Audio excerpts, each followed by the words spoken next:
하나님 말씀은 이사야서 39장 1절에서 8절까지 말씀입니다. 오늘 우리에게 주시는 말씀은 이사야서 39장 1절에서 8절까지 말씀, 구약성경 1013페이지에 있습니다. 1013페이지에 있는 말씀 우리가 함께 같이 읽겠습니다. 한 목소리로 같이 읽습니다. 그때 갈라단의 아들 바벨론 왕 노로다 갈라단이 히스기야가 병들었다가 나았다 함을 듣고 히스기야에게 글과 예물을 보낸지라. 히스기야가 사자들로 말미암아 기뻐하여 그들에게 봄을 주고 곧 은금과 당뇨와 보배로운 기름과 모든 무기고에 있는 것을 다 보여주었으니 히스기야가 궁중의 소유와 전 국내의 소유를 보이지 아니한 것이 없는지라. 이에 선지자 야사야가 히스기야 왕에게 나와 묻되 산 사람들이 무엇을 말을 하였으며 어디서 왕에게 만나이까 하니 히스기야가 이르되 그들이 원방 곧 바벨론에서 내게 만나이다 합니다. 이사야가 이르되 그들이 왕의 궁전에서 무엇을 보았나이까 하니 히스기야가 대답하되 그들이 내 궁전에 있는 것을 다 보았나이다. 내 창고에 있는 것으로 보이지 아니한 보물이 하나도 없나이다 하니라. 이사야가 히스기야에게 이르되 왕은 만군의 여호와의 말씀을 들으소서. 보라, 날이 이르리니 내 집에 있는 모든 소유와 내 조상들이 오늘까지 쌓아둔 것이 모두 바벨론으로 옮김바 되고 남을 것이 없으리라. 여호와의 말이니라. 또 내게서 한날 자손 중에서 몇이 사로잡혀 바벨론 왕궁의 관관이 되리라 하셨나이다 하니 히스기야가 이사야에게 이르되 당신이 이른바 여호와의 말씀이 좋소이다 하고 또 이르되 내 생전에는 평안과 견고함이 있으리로다 하니라. 아멘. 오늘 본문에는 유다왕 히스기야에 대해서 이야기하고 있습니다. 지금 우리나라가 보면 남북으로 분단되어 있죠.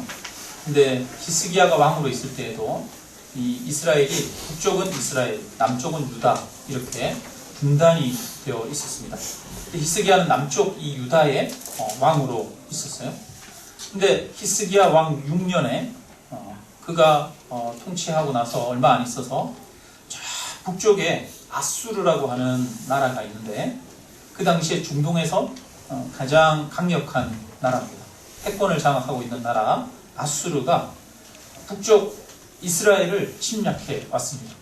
그래서 이스라엘을 다 점령하고 그 다음에 사마리아 성을 에워쌌어요.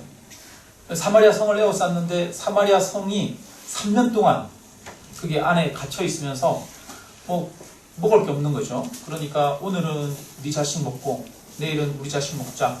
그럴 정도로 사마리아 성이 완전히 굶주림에 빠져 있다가 결국은 함락이 됐습니다. 그래서 북쪽에 있는 이스라엘 12지파 중에 북쪽에 있는 10지파의 나라가 역사 속에서 사라지게 되었습니다. 그 당시의 왕이 누구냐? 히스기야 왕이에요. 그러니까 히스기야 왕은 아수르의 그 강력한 힘을 받던 사람입니다. 그가 이제 14년째 통치하고 있을 때 아니나 다를까 그 아수르가 또 손길을 뻗쳐왔어요. 유다에도 쳐들어왔습니다. 그래서 유다의 지방에 있는 성들 곳곳에 여러 성들을 다 점령을 했어요. 그리고 유일하게 한 곳이 남았는데 예루살렘이 남았습니다. 이 예루살렘 성이 아수르 군대에 의해서 완전히 포위당했어요. 여러 군데 도움을 좀 구하려고 해도 도움을 구할 수도 없습니다. 이집트에 도움을 구하려고 해도 이집트도 아수르에게 패해버렸어요. 그러니까 인간적인 도움, 주변의 나라에 도울 수 있는 나라가 아무것도 없는 거예요. 그런 상황에서 이 산헤립이, 아수르 왕 산헤립이 하나님을 모욕하고 조롱하기 시작합니다. 그리고 이스라엘을 모욕합니다. 내가 말 2,000피를 줄 테니까 니네 나와서 우리랑 싸우자. 니네 무기 필요하면 무기 줄 테니까 와서 싸우자. 그러면서 지금까지 이 아수르 왕 나의 손에서 그 나라를 건진 신이 있느냐? 여호와가 너희를 건지겠다고 말하는 것을 듣지 말라. 그러면서 하나님까지 조롱합니다. 그러니까 솟아날 구멍이 없는 거예요. 사방이 애워쌈을 당한 겁니다.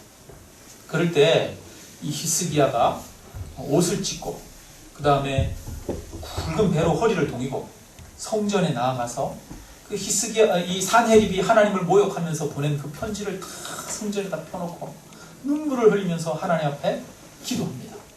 하나님, 지금 이스라엘을 이렇게 모욕하고 하나님을 모욕하는 이 아수르 왕의 이 글을 보시옵소서.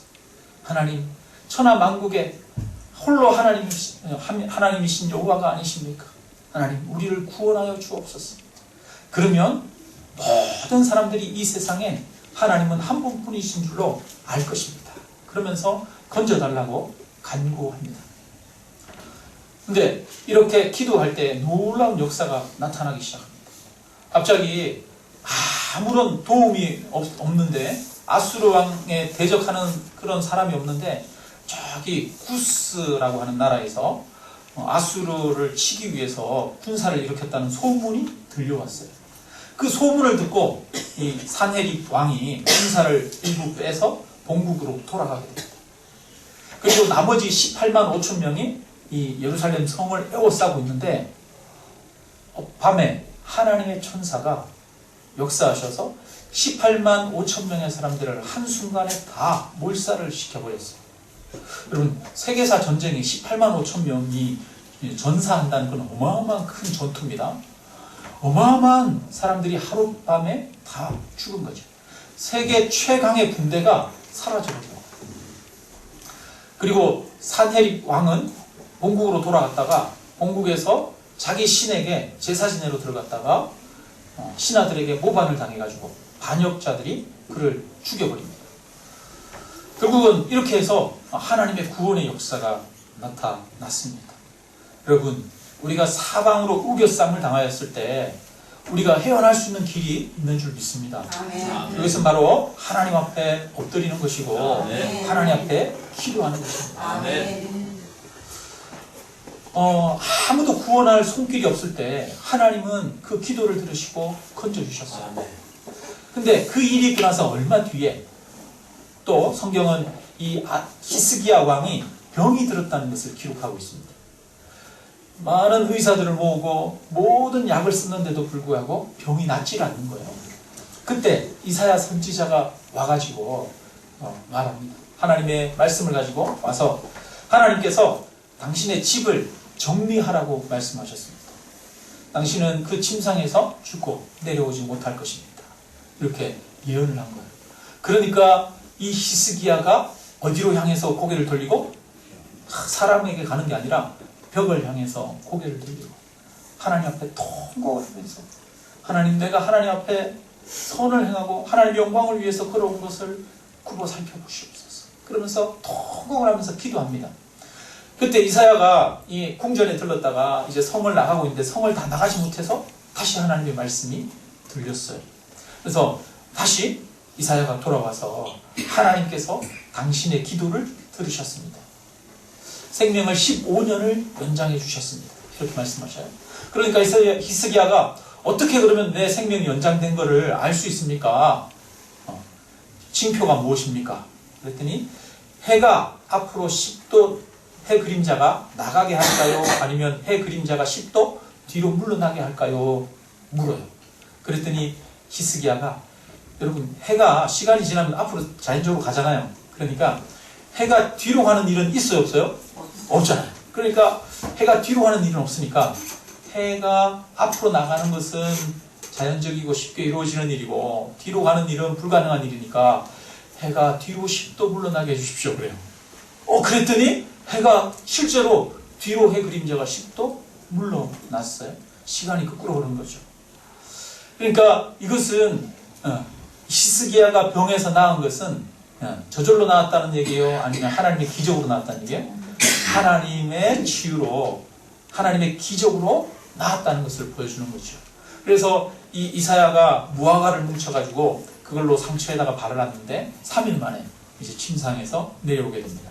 무화과가 치료한 게 아니라 하나님이 치료해 주셨다는 것을 보여주기 위해서 해가 10도 뒤로 물러난 겁니다. 히스기야 왕에게 있어서 인생의 가장 큰 사건은 이 사건이죠. 아수르 왕의 손에서 건진받은 사건. 또 하나는 죽을 병에서 건진받은 사건. 이 두 사건이 보여주는 게 뭐냐면 하나님의 도우심이 아니면 안 된다는 것을 보여준 것입니다. 이런 일은 도저히 일어날 수 없는 일이죠. 이 하나님만이 구원자라고 하는 사실을 이것을 통해서 보여주죠. 우리 힘으로 아무것도 할 수 없음을 고백하고 전적으로 하나님을 의지할 때 100% 하나님의 손길과 100% 하나님의 능력으로 건져주신다는 것을 보여주셨습니다. 구원은 어떤 공로나 대가가 아닙니다. 우리가 어떤 노력을 해가지고 그 대가로 얻는 것이 구원이 아니라는 것을 보여주는 거예요. 인간의 노력의 결과가 아닙니다. 전적인 하나님의 능력입니다. 전적인 하나님의 은혜입니다. 솟아날 구멍이 없는 상황 속에서도 하나님은 솟아날 능력이 되시고 힘이 되십니다. 이것이 하나님의 구원입니다. 우리가 구원 얻는 것도 마찬가지예요. 구원 얻는 것도 우리가 노력해서 교회 열심히 다니고 신앙생활 열심히 해가지고 구원 얻는 게 아니라고 말하지 않습니까? 그래서 구원은 예수 그리스도께서 우리를 위해서 십자가에 죽으심으로 누구의 공로로? 예수 그리스도의 공로로 우리가 값없이 얻는 것이 구원입니다. 그래서 이걸 다른 말로 뭐라고 그럽니까? 은혜라고 그러죠. 은혜. 은혜는 값없이 받는 선물, 이것을 은혜라고 이야기합니다. 하나님이 값을 지불하고 받는 사람은 거저 받는 것이 선물입니다. 그래서 우리는 하나님이 값을 지불한 것을 거저 받는 것이 바로 우리 인생입니다. 에베소서 2장 8절에 이렇게 말합니다. 너희는 그 은혜에 의하여 믿음으로 말미암아 구원을 받았으니 이것은 너희에게서 난 것이 아니요 하나님의 선물이라. 행위에서 난 것이 아니니 이는 누구든지 자랑하지 못하게 합니다. 이 하나님의 구원은 아무도 자랑할 수가 없습니다. 왜? 우리가 한 것이 아무것도 없기 때문에, 다 하나님이 하신 것이기 때문에, 하나님이 우리를 사랑하시고 우리를 불쌍히 여기시고 우리를 위해서 하나님이 100% 모든 것을 하신 것, 이것을 다른 말로 하면 은혜라고 하고, 이걸 다른 말로 하면 복음이라고 하고, 이걸 다른 말로 하면 구원이라고 합니다. 내가 내 힘으로 하는 것은 율법입니다. 율법. 근데 율법으로는 구원을 얻을 수 없다고 합니다. 내가 내 힘으로 하는 것은 구원을 얻을 수가 없어요. 오직 하나님의 은혜만이 우리를 구원합니다. 내가 아니라 하나님이 하신 것이 바로 은혜죠. 하나님은 히스기야의 인생 가운데 두 번이나 나타나셔서 이거를 보여주셨어요. 하나님의 은혜다. 은혜다. 네 힘으로 하는 것이 아니라 하나님이 하신다. 하나님이 하신다. 이거를 보여주셨습니다. 여러분, 저와 여러분의 인생 가운데서도 살아오면서 그런 경험들 없으십니까? 힘들고 어려울 때, 도저히 어떻게 해결할 길이 없고 방법이 없을 때, 정말 하나님의 기적 같은 손길을 통해서 하나님이 길들을 열어주시고 문제를 해결해 주시고, 내 힘으로는 헤쳐나올 수 없었지만 하나님이 견딜 수 있는 힘 주셔서 헤쳐나올 수 있는 지혜 주시고 사람도 보내주시고 여건도 주셔서 그렇게 헤쳐나온 그런 인생의 기억들이 없습니까? 여러분, 그런 기억들 다 있지 않습니까? 저도 그럴 때가 있어요. 저도. 우리 개척하는 것도 마찬가지입니다. 아무런 개척할 수 있는 여건이 안 되던 그런 상황 속에서 하나님이 하셨어요.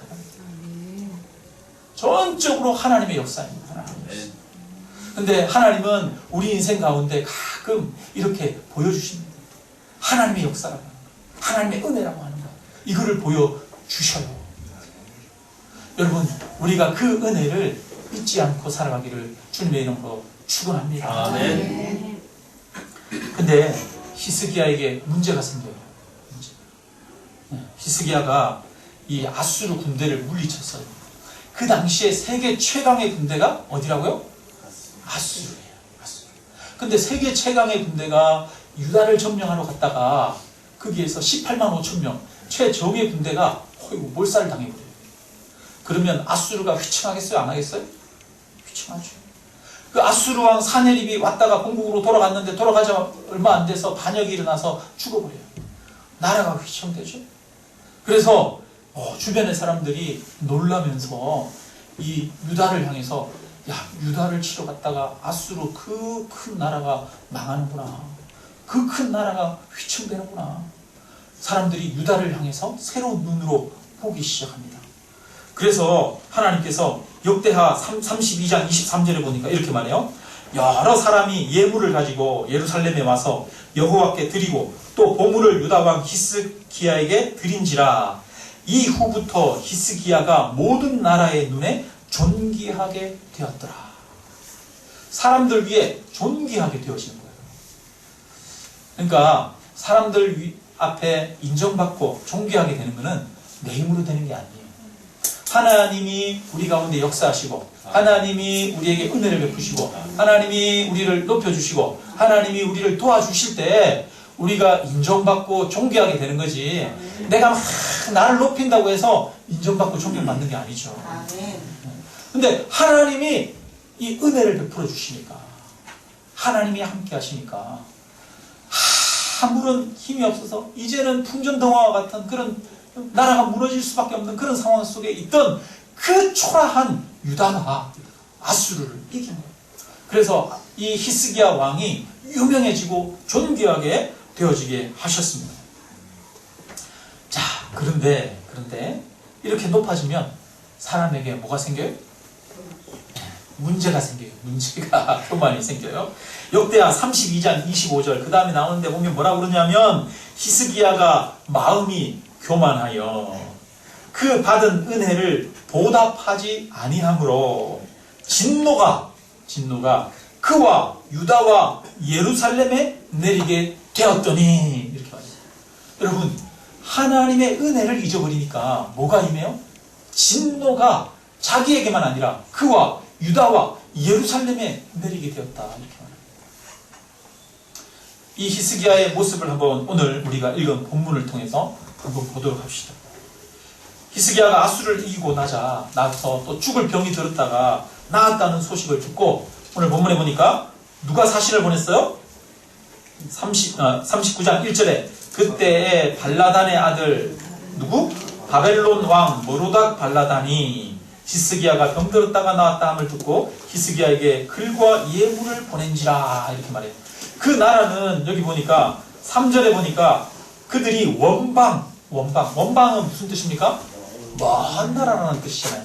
먼 나라 곧 바벨론에서 내게 왔나이다 이렇게 말해요. 여러분 바벨론은 굉장히 먼 나라입니다. 바로 이웃 나라가 아니에요. 아유 우리가 가까우니까 문병 갈게 그래가지고 문병 가는 그런 사이가 아닙니다. 여러분 아수르가 있고 아수르 동남쪽에 있는 나라가 바벨론이에요. 그리고 유다는 어디에 있느냐면 아수르가 있고 아수르 그 사이에 이 사하라 사막을 지나야 됩니다. 사막을 지나서 그 다음 이 아수르를 지나서 아수르 서남쪽에 있는 나라가 유다입니다. 굉장히 멀리 있는 나라예요. 근데 그 바벨론에서 대규모 사신단을 보냈어요. 예물을 가져오고 바벨론 왕의 편지를 가지고 온 겁니다. 그러면 그 앞에서 뭐라고 이야기해야 될까요? 이 처음에 히스기야가 그 아수르가 침략했을 때 하나님 앞에 가가지고 성전에서 옷을 찢고 베옷을 입고 두르고 엎드려서 기도하면서 했던 말이 있습니다. 그때 뭐라고 기도했냐면 하나님 우리를 건져주시옵소서. 그러면 세계의 모든 사람들이 누구를 알 것입니다? 여호와 한 분만이 하나님이신 줄 알 것입니다. 이렇게 말해요. 우리를 건져주십시오. 우리가 뭐 하겠습니다? 하나님만 찬양하겠습니다. 하나님만 나타내겠습니다. 하나님의 영광을 위해서 살아가겠습니다. 하나님을 드러내겠습니다. 이 이야기를 하는 거예요. 하나님만 높임을 받으십시오. 하나님만이 왕이십니다. 그러면서 우리를 건져달라고 이야기를 한 거예요. 자, 그러면 이제 바벨론 왕의 사신이 왔어요. 사신이 왔으면 뭐라고 이야기해야 됩니까? 우리가 아수르를 이긴 것은 우리의 힘과 우리의 능력으로 아수르를 이긴 것이 아닙니다. 우리는 아무것도 할 수 없었습니다. 근데 하나님께서 기적같이 우리를 건져주셨습니다.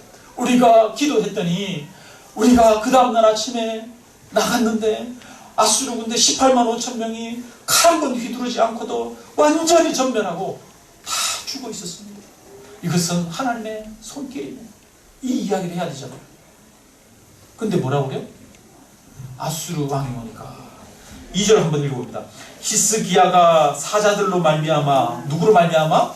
사자들로 말미암아 기뻐하여, 그 다음에 뭐라고 합니까? 그들에게 보물창고 곧 은금과 향료와 보배로운 기름과 모든 무기고에 있는 것을 다 보여주었으니 히스기야가 궁중의 소유와 전 국내의 소유를 보이지 아니한 것이 없는지라. 히스기야가 지금 뭐 보여주고 있어요? 하나님 자랑하고 하나님 이렇게 얘기하는 건 아니고, 뭐 내가 지금 가지고 있는 거 이런 거 가지고 있어요. 내가 이런 사람이에요. 이 정도예요 우리가. 이런 거를 보여주고 있는 거예요. 누구를 자랑하고 누구를 드러내고 있어요? 자기를 드러내고 있습니다. 한번 봅시다. 3절에 보면 이사야가 이때 와가지고 말해요.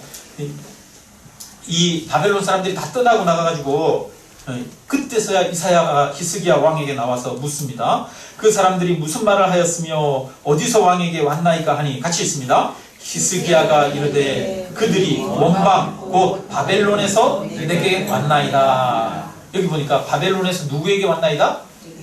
내게 왔나이다. 이 말 한편으로 이사야가 어디서 왔나이까 이렇게 간섭하니까 선지자가 나한테 온 손님이에요. 당신한테 온 게 아니라 나한테 왔잖아요. 이런 말을 하는 거랑 마찬가지예요. 자, 그 다음에 한번 4절 한번 봅니다. 이사야가 이르되, 같이 있습니다. 이르되 그들이 왕의 궁전에서 무엇을 보았나이까 하니 히스기야가 대답하되 그들이 내 궁전에 있는 것을 다 보았나이다. 내 창고에 있는 것으로 보이지 아니한 보물이 하나도 없나이다. 자, 뭘 봤어요? 내 궁전에 있는 것을, 또 내 창고에 있는 것으로 보이지 아니한 것이 없나이다. 이 나라가 다 무슨 말이래? 다 내 건데, 내 거 보여준 건데 그게 왜 사실은 나 이런 이야기를 하고 있어요. 지금 사실은 누구를 드러내고 누구를 자랑하고 있는 거예요? 자기를 드러내고 자기를 보여주고 자기를 자랑하고 있는 거죠. 히스기야가 이렇게 하고 있습니다. 히스기야가 처음에 아수르가 그들을 포위했을 때는 뭐라고 그러냐면, 먼저 하나님 앞에 하나님께 사신을, 하나님이 아니라 이사야에게 신하들을 보냅니다. 신하들을 이사야에게 보내면서, 선지자님, 우리가 지금 이 위기에서 도저히 헤어날 길이 없습니다. 당신의 하나님께 기도해 주십시오. 그러면서 이사야에게 사람을 보냅니다. 기도를 요청합니다. 그 다음에 또 병들었을 때, 죽을 때, 그때도 벽을 향해서 얼굴을 들고 오로지 하나님께 그가 기도하기 시작합니다. 근데 이제 사신이 왔어요. 사신이 오면 제일 먼저 뭐 해야 됩니까? 하나님, 이 사신들을 우리가 어떻게 맞아야 됩니까? 멀리 원방에서, 이 바벨론에서 사신이 왔습니다. 이 나라가 보통 나라가 아닌데 여기에서 사신이 왔는데 이들과 우리가 어떤 관계를 맺어야 됩니까? 그러면서 제일 먼저 뭐 해야 돼요? 기도해야 돼요. 그리고 제일 먼저 이사야에게 사람을 보내서, 선지자에게 사람을 보내서 물어봐야 돼요. 근데 뭐가 사라졌어요? 기도가 사라졌어요. 자기 생각, 자기 판단, 자기 힘 의지하면서 자기가 결정을 내립니다. 그래서 여기 보니까 뭐라고 그러냐면, 무기고에 있는 것을 다 보여주었으니, 이렇게 말해요. 무기고에 있는 걸 다 보여주었다는 말은 무슨 말이냐면 군사 기밀을 다 노출했다는 거예요. 여러분, 적국에게 군사 기밀을 보여주나요? 안 보여주나요? 적국에게는 군사 기밀을 보여주지 않습니다. 누구에게 보여주느냐? 가장 신뢰할 수 있는 사람들에게 보여주는 거죠. 이 말은 무슨 말이냐? 바벨론을 뭐 하겠다?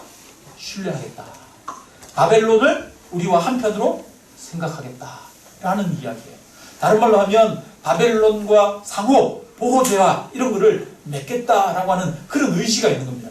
그래서 자기들 안에 있는 것을, 자기들 국력이나 이런 것들을 싹 다 보여주는 거예요.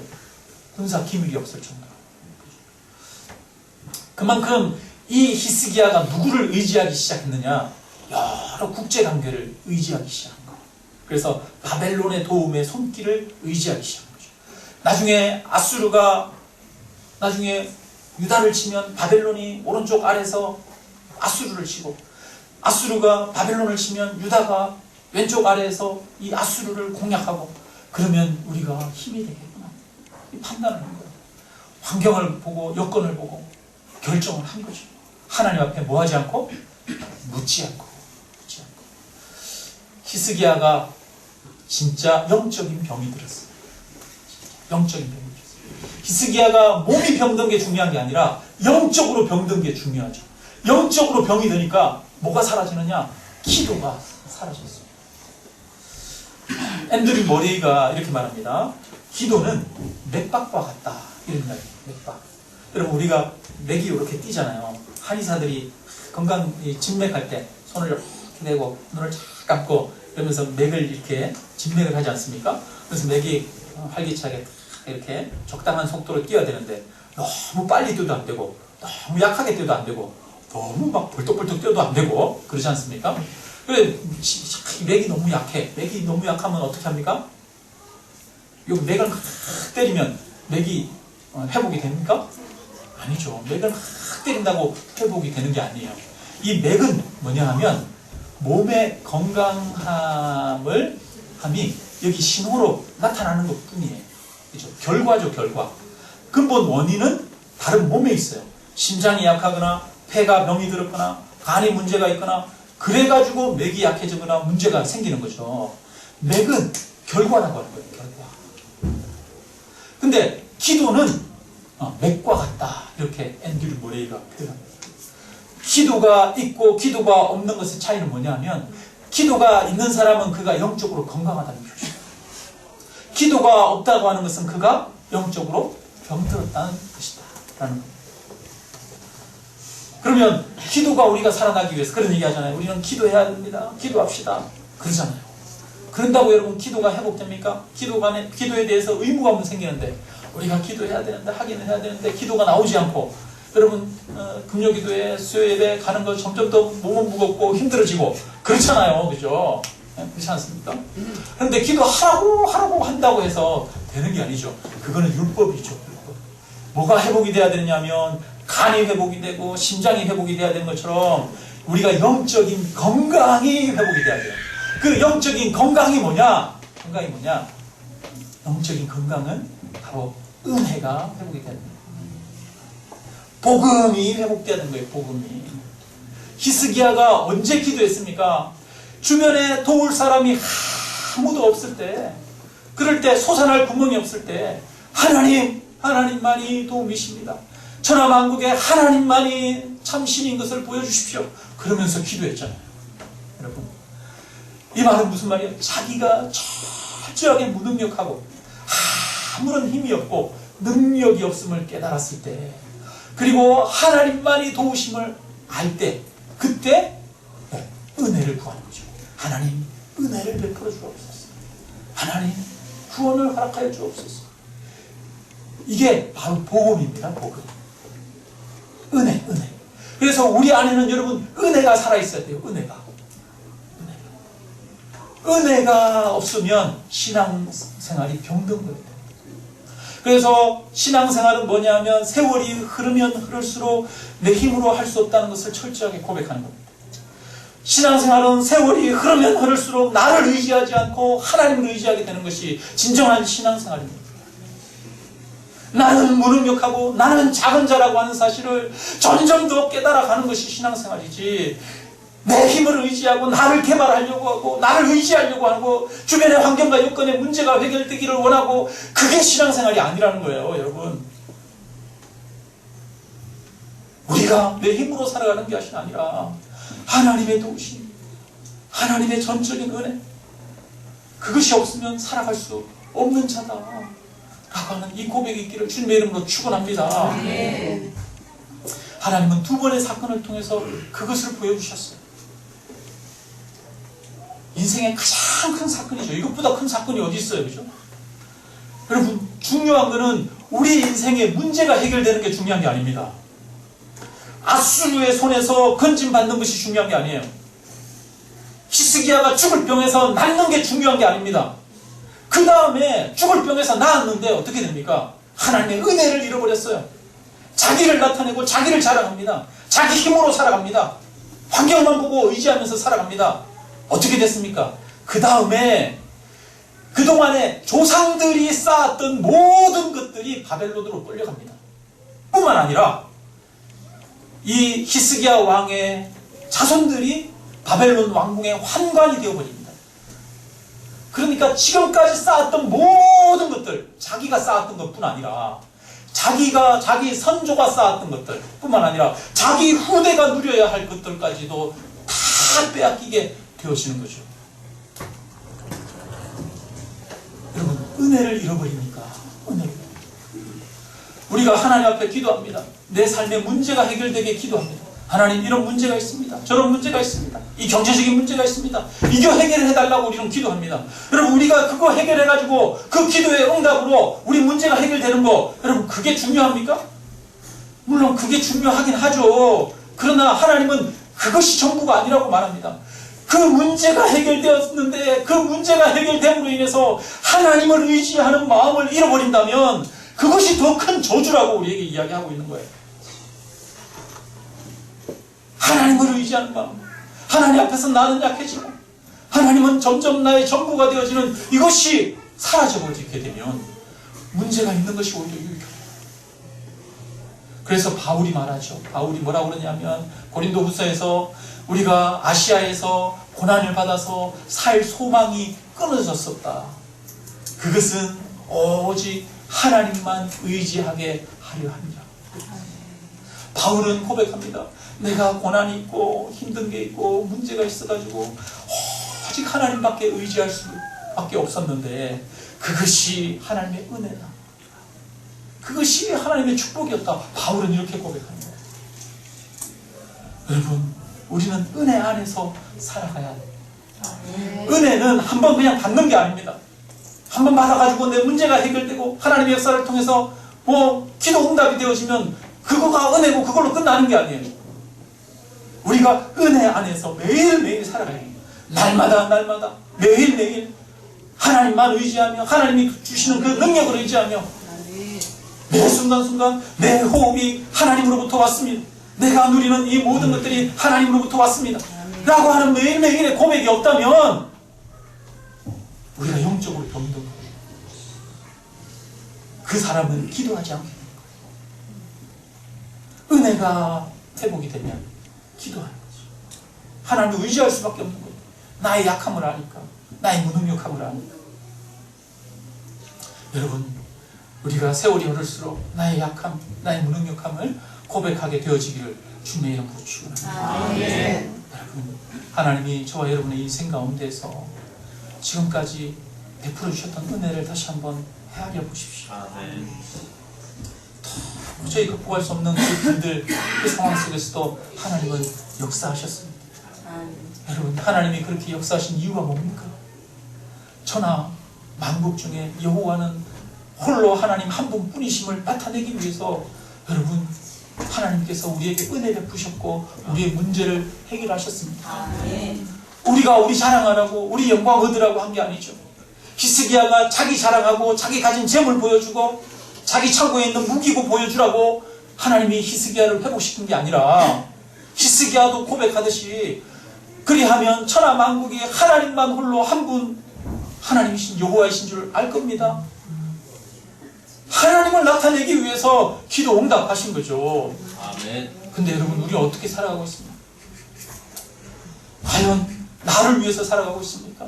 아니면 나를 통해 하나님의 영광이 드러나기를 원합니다 라고 하는 그 마음으로 살아가고 있습니다. 우리가 철저하게 무능력한 자임을 고백한다면, 은혜 안에 있는 자라면 하나님을 찬양하게 되고 하나님을 드러내고 하나님을 증거하고 나타내기 위해서 살아가게 되어질 것입니다. 나를 드러내고 내가 인정받고 나를 과시하기 위해서 살아가는 게 아니라, 여러분, 저와 여러분 가운데 날마다 이 은혜가 있기를 주님의 이름으로 축원합니다. 아멘. 우리 함께 찬양하고 함께 기도드리겠습니다. 주 없이 살 수 없네 292장 함께 찬양합니다. 292장.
기도하기를 원합니다. 나는 아무것도 할 수 없으나 하나님만이 우리를 위해서 하십니다. 하나님의 전적인 능력이고 하나님의 전적인 은혜입니다. 우리가 살아가는 것이 날마다 하나님의 전적인 은혜와 돌보심으로 살아가는 것입니다. 내가 이 고백과 이 은혜 안에서 떠나지 않는 자가 되게 하여 주옵소서. 날마다 세월이 흐를수록 하나님 앞에 나는 약한 자가 되게 하시고 나는 점점 더 어리석은 자가 되게 하시고, 하나님은 강한 자요 하나님은 능력이 있고 하나님은 전능한 자가 자라고 고백되어지는 역사가 있게 해달라고, 우리 이 시간 한번 은혜 안에 살아가는 인생이 되게 해달라고 우리 한번 이 시간에 기도하도록 하겠습니다. 기도합니다. 하나님 많으신 아버지 하나님, 오늘 우리에게 말씀 주시길 감사드립니다. 하나님 아버지, 우리 인생의 문제가 하나님의 은혜로 해결되어짐을 아버지 하나님 말씀하셨습니다. 아버지 하나님, 우리의 실과 우리의 힘과 아버지 하나님 인간적인 노력과 인간적인 힘에 의해서 아버지 하나님 인생의 문제가 해결되어지는 것이 아니라 아버지 하나님 진정한 하나님의 노력하심과 하나님의 역사를 통해서 아버지 하나님 인생의 문제가 해결되어지고 건진받고 구원받은 걸 하나님께서 보여주셨는 것처럼, 하나님 아버지, 하나님께서는 전능하신 하나님이십니다. 하나님께서는 살아계신 하나님이십니다. 우리의 기도를 들으시는 하나님께서 우리의 삶의 문제를 해결하시는 아버지 진정한 능력이고 힘이신 줄 믿습니다. 아버지, 우리가 어디에 능력을 의지하는 것이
한 분 살아계신 하나님이신 줄로 믿습니다. 아멘. 하나님만이 우리를 구원하는 능력이요 힘이신 줄로 믿습니다. 아멘. 우리가 사방에 우겨쌈을 당하고 우리 인생에 도저히 헤어날 수 없는 구렁텅이에 빠져 있을지라도 하나님은 우리의 기도를 들으시는 분이시요 우리를 건져주시는 진정한 능력이요 힘이신 줄 믿습니다. 우리는 무능력하나 하나님은 전능하시고 우리는 어리석으나 하나님은 지혜로우시며 지식이 충만하신 분이신 줄로 믿습니다. 하나님, 우리가 세월이 흐르면 흐를수록 날마다 더욱 이 하나님을 바라보게 하시고 의지하며 걸어가게 하여 주옵소서. 시간이 흐를수록 나를 의지하는 것은 사라지게 하시고 하나님만을 의지하며 붙드는 그 믿음의 마음이 생겨나게 하여 주옵소서. 하나님의 은혜를 의지하며 살아가게 하여 주옵소서. 하나님 아버지, 우리의 노력과 우리의 힘으로 살아가고자 하는 것이 아니라 하나님의 말씀을 따라 하나님의 은혜로 그 명령하심에 순종하며 걸어가는 인생이 되게 하여 주옵소서. 하나님 아버지, 하나님, 오늘도 우리가 전능하신 하나님만을 높이기를 원하오며 하나님이 영광 받으시기를 원합니다. 우리 인생을 여기까지 인도하신 하나님 아버지, 하나님, 수없이 많은 어려움과 환난 가운데서도 건져주셨고 여기까지 인도하셨습니다. 우리 인생을 통해 하나님을 높이게 하시고 하나님을 증거하게 하시기 위하여 우리를 붙드신 줄로 믿습니다. 하나님, 우리가 인생을 누리는데 초점을 맞추는 것이 아니라 하나님을 찬양하고 하나님을 드러내는 데 초점을 맞추고 하나님의 영광을 노래하며 걸어가는 인생이 되게 하여 주옵소서. 하나님 아버지 하나님께서 존귀케 하시는 사람, 하나님께서 은혜를 베푸시는 사람은 세상 가운데에서도 존귀케 되어지는 줄 믿습니다. 하나님, 우리 스스로 취하는 존귀가 아니라 우리 스스로 높아지는 높임이 아니라 하나님께서 함께 하심으로 하나님께서 역사하시고 높이시는 그 축복이 우리 가운데에도 일어나게 하여 주옵소서. 하나님께서 우리 성도님들의 사업장 위에 은혜를 베풀어 주옵소서.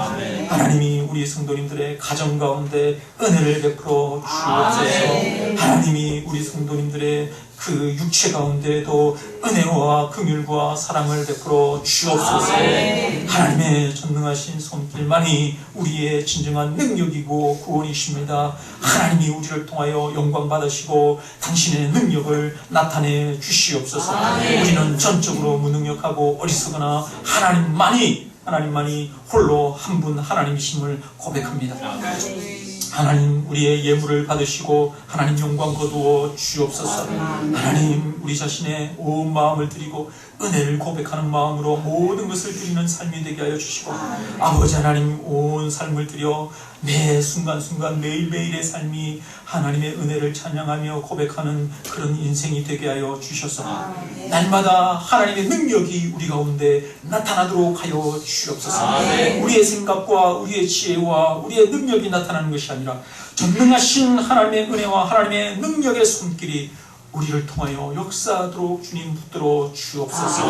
감사합니다. 예수 그리스도의 이름으로 기도드리옵나이다. 아멘.